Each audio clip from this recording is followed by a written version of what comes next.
As we continue to mark 1 year since the deadly January 6th attack, we want to look at the historical significance of the storming of our Capitol building. According to a recent CBS News poll, 68% of Americans, more than 2/3, believe that that attack was a sign of increasing political violence to come. Only a third saw it as an isolated incident. Joining me now are CBS News political contributor Joel Payne and CBS News chief political analyst John Dickerson. Good morning to both of you. I'm very glad you're here to provide some depth and some background to what got us here. Joel, I want to begin with you.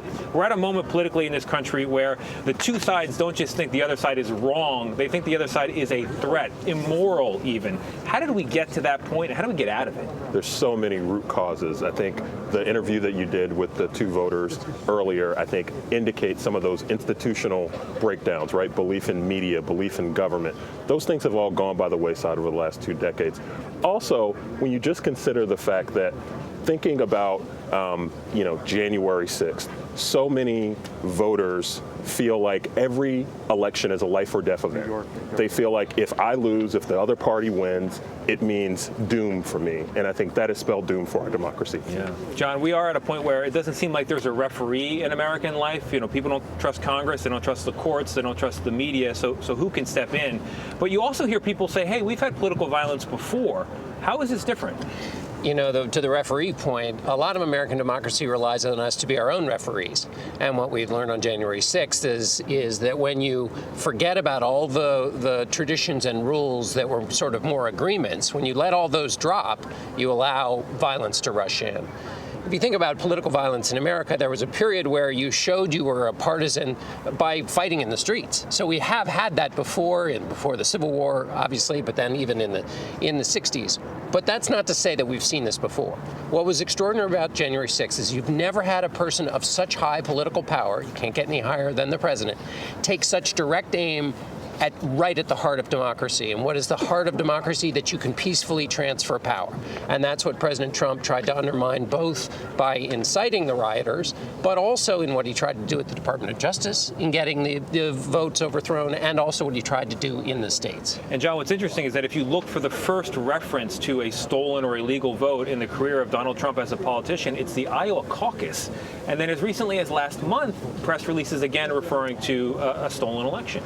Iowa caucus in 2016. 2016, That's right. And then he said it in the general election consistently in 2016. So this has been something, part of what January 6th is a lot of gasoline was thrown on the floor. And as you point out, it was 4 years before even the event here. And that gasoline started to accumulate. And part of that also includes the idea that basically, as Joel was talking about earlier, that the opposition was not the opposition, it was the enemy.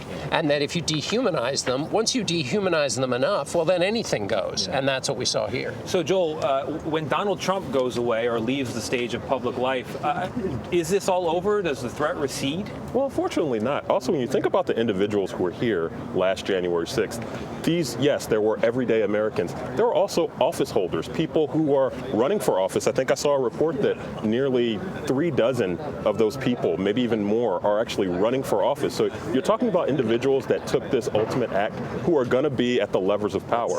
And also, the Republican Party has gotten more extreme. They have not backed off. There's no political incentive for them to back off of their January 6th position.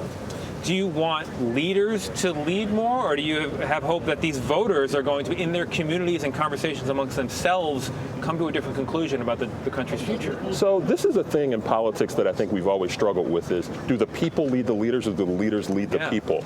And I think in this situation, you need leaders who have guts to stand up. It was tough for Mitt Romney. It was tough for Lindsey Graham when they were harassed at airports last year. They've got to have the gumption to deal with that, to push back on their voters and say, this is wrong. They've got to have their own John McCain moment like he had in 2008 on the campaign trail. And as Karl Rove writes about in the Wall Street Journal today, Karl Rove, who's no shrinking thinking partisan. He says the Republicans have a heavier burden when talking about January 6th. There were denunciations on January 6th a year ago, but a lot of those have slipped into the background. And his argument is that Republicans need to be as clear today as they were then about the fact that this was a criminal terrorist attack, that it was incited by Donald Trump, and that the Republican Party can't survive if it has truck with that business. Yes. The FBI is investigating this as a domestic terrorist incident, to your point. Gentlemen, thank you both. We appreciate it.